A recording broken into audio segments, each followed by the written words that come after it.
I read in a book, and we're going to talk about some books in a minute, but Yeah. I read in a book, it's Bell Hooks' book, and she talks about self-love in that book. And for some reason, the title is like, it'll come back in a minute. But basically, if you don't love you, All about love. all about love. That's Yeah. my Bible. How did I forget to It's all okay. about love? It's okay. It's amnesia. Don't worry. But it's like, if you don't love you, how are you going to love anybody else or actually serve any real social justice cause or really honor other people if you don't love you? Yeah. And that piece right there is that revolution that you're talking about. Because I've seen, I've spent time as an activist in different ways, and as a teacher in different ways, and as a volunteer in different ways, like especially around sexual assault. I did quite a bit of I was on a crisis hotline at one point, and I did events like organizing events around public education around it, and so I've done. But I noticed that the trauma that especially activists and people who organize and people who are in that work can still hold. Yeah. Actually kind of replicates out and then or ripples out and then like becomes more anger and more darkness and more than I know we intend to create. And so I think that revolution is inside, and that self-love piece and that really caring for you. That's why I hear you say it's real. No, it's real. I've been in that world with, as an organizer, and we often tell ourselves that the communities that we are like advocating on behalf of are, come before our own healing, and that's just really, something to think about. That how do you?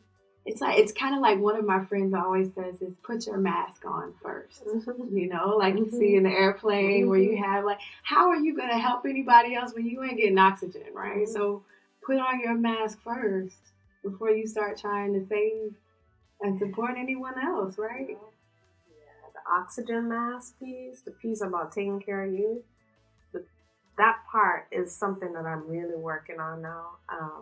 So if I'm feeling myself to be like too on edge about anything, I kind of just stop. I just chill. I have a pretty robust morning practice where I like sit and reflect and meditate and write. But I also turn to books as a source of, in my practice, I use it as surrender. So I use like authors or people who have written something that I think is profound or enlightening or just like fun, to kind of like surrender to something inside, to hear something else come in. And so that's a big part of my practice. And I see that you brought some books with you. I wanted to hear about your relationship with these books. Yes, I am also a daily meditator. Meditation has been a really big part of my own healing and just, self-preservation. And really find it to be an important part of putting that mask on. But I have a few. The Untethered Soul. Go ahead, I'm not interrupting. This is like one of my favorites. Nourishing Wisdom, a mind-body approach to nutrition and well-being by Marc. Of course, Audre, Lorde, Sister Outsider. There's a particular essay in here that has been like so important for my healing, and in particular, my healing of my relationship with my mother. And also that kind of flowing out to my relationship with myself and just other Black women, being in relationships with other Black women, which if you're a Black woman, it can be real hard. Yes. Being in a relationship with other Black, and it can be beautiful and it can be, whoo, girl. So Audre Lorde, her essay, and I'll go to it in just a minute. This is actually a book that I was published in. It's an anthology of Black women's writing called What We Carry, Stories That Black Women Never Tell. So I was really honored to be a part of a group of women back. Now it's been about 2 years ago. And we wrote this book in circle with one another. It was about 7 sessions that we sat together and wrote this book. So that's the book that we wrote together. You're a published author, girl. Look at you. Look at us. We got something in common there, too. We're doing it. Yeah.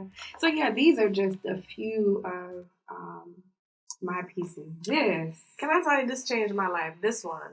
Yeah. I was in the middle of, I was on the cusp of a heartbreaking kind of moment in my life. And I remember seeing him, before I read the book, I saw Oprah had a conversation with him, Michael Singer, and I was looking at him talking about how he just lets things, like, they just, the way he said, I just watch it. It just goes, like, you know, he was talking about life experiences. And I was like, what is he talking about? I just remember being like, so, and he's like, I just let go. I just let go. I just let go. I just surrender. And, you know, and I was like, okay, that sounds really good. But reading the book, there was something about the freedom in the words in this book that I just connected with. And I really got in tune with the idea of surrendering more to life. And yet being your full expression of yourself in doing that. And so for me, I'm a lover of this book. Yeah. It opened the door for me to kind of like process life that way. It's a beautiful read. I feel the same way. It's been a really important read for me to really remind myself to let go. I think it was one of the final chapters in the book, and it actually talks about death. And I remember I was in my last job that I worked in. I remember on my team, I would always tell my team that we are floating on a rock and we're gonna die. Those are the two things that are true. And it stuck because it's inspirational speech. Girl, yeah. It stuck because they started saying it back to me. Okay. Oh yeah, remember we're floating on a rock and we're gonna die. And I love how in this book it really takes me back to remind myself of my impermanence. You know, and I think it's a really important part of letting go. You know, and you know, I think about like Erykah Badu's Bag Lady. You gon' hurt your bag. That song. Dragging all the bags like that. But it's real. An anthem. That, you An know, anthem. And especially a Black woman's anthem. Like, for me, that song, when I hear that song play, I think about all the things I have to release, but I also think about my ancestors who carried everything, who felt like they had to carry everything, and really often didn't have the release to even, like, acknowledge, be aware that they're carrying way too much, including the anger and the rage and the sadness and the depth of despair. You know, and I'm like, yo, girl, I want to be untethered. Yes, untethered is free. real. So, you know, it's really, you know, reminding ourselves that we're not here forever. We're for a very short time. And when you really start to measure things up against that, you know, then you start to endeavor to become lighter. You know, like what is it that I'm willing to carry and what is it that I need to just cast away? And most of it is like cast all of that aside, right? Just like put that bag down. You don't need that. It reminds me of when I go and I pack for a trip and I think about like, what do I really need? And it is like, what do I like want to take with me? But it's like, I don't really need to take it, but just in case, you know. Yeah, all that attachment. Yeah, that attachment. And you said this one, you had something in there. Oh, yes. Swap books. So, this read, it is called Eye to Eye. It's called Eye to Eye, Black Women, Hatred, and Anger. And this read is so important because it really gets to the heart of just the ways that, you know, we as Black women have really ingested the things that have been put upon us, the hatred that we often experience in the world because of, as Audre Lorde talks about, being born Black and woman in the world. And at one point she talks in here about metabolizing hatred like a daily bread, you know. And she talks about how we take that and it becomes the way we're in relationship with one another. You know, it becomes the way we talk to each other. And it's something that is passed down generation after generation. And sometimes like it talks in particular about our relationship with our mothers and how sometimes as as a Black woman, sometimes our mothers, the only gift that they can offer us is our survival, and that tenderness gets lost in that, Audre was like, this is church. Audre is not playing. She was not playing. She is not playing. Yeah, so this has really been an important read as I unpack some of those bags and those things that I've internalized, so that I can offer even myself, first of all, self-compassion, and then my mom even, self-compassion in our process of healing our relationship, and from that being able to heal our relationships with other Black women. So it's been really powerful.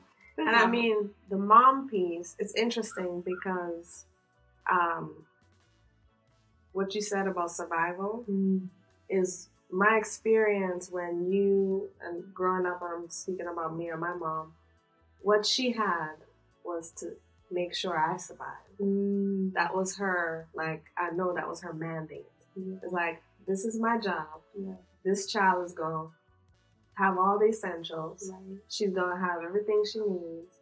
And somehow I'm going to make all of that happen, because for a number of years my mom was a single mom.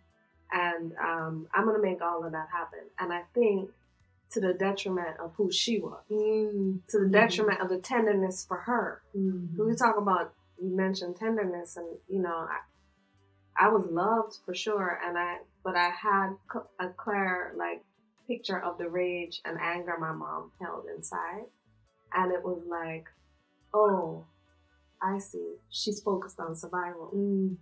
She's focused on making it through this day to the next day, and for me to make it through. Right. And somehow tenderness sometimes gets lost in that.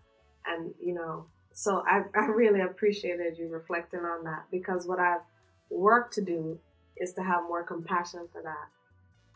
And also to have more tenderness in my own life, like as a practice to get in circle with women, to have compassion with Black women in particular, and then also turn that compassion to myself, and hopefully share some of that with my children, where I'm prayerful that they feel more tenderness, and a sense that I love myself in a way that allows for me to work on healing and work on things as I'm also parenting, which I think is something that a lot of our mothers may have not had an opportunity to explore as much. Right. Yeah, when you say that, I think about where was ever the time for Black women to be like, oh, let me look at this parenting book, and see what I should do. It's like, especially Black women who are doing it by themselves, and trying to, raise a whole human being. It's like, you can get this food. Right. I gotta go to work. Right. I'm trying to make sure everything is together and everything. But Well, thank you for being here and sharing all these amazing books and resources and your journey. And I appreciate you so much, Damari. You have been such a light, and being a part of the Sister Circle with you and just knowing you has been just really, really, really awesome. And just seeing just you carry out just your gift to the world of just self and who you are through this platform has just been amazing. And so I just want to thank you for creating that space for us to have these conversations, because they're so necessary for us to heal. Thank you, Teshone. Yeah. You know how much I love you. Can I give you a hug? Yeah.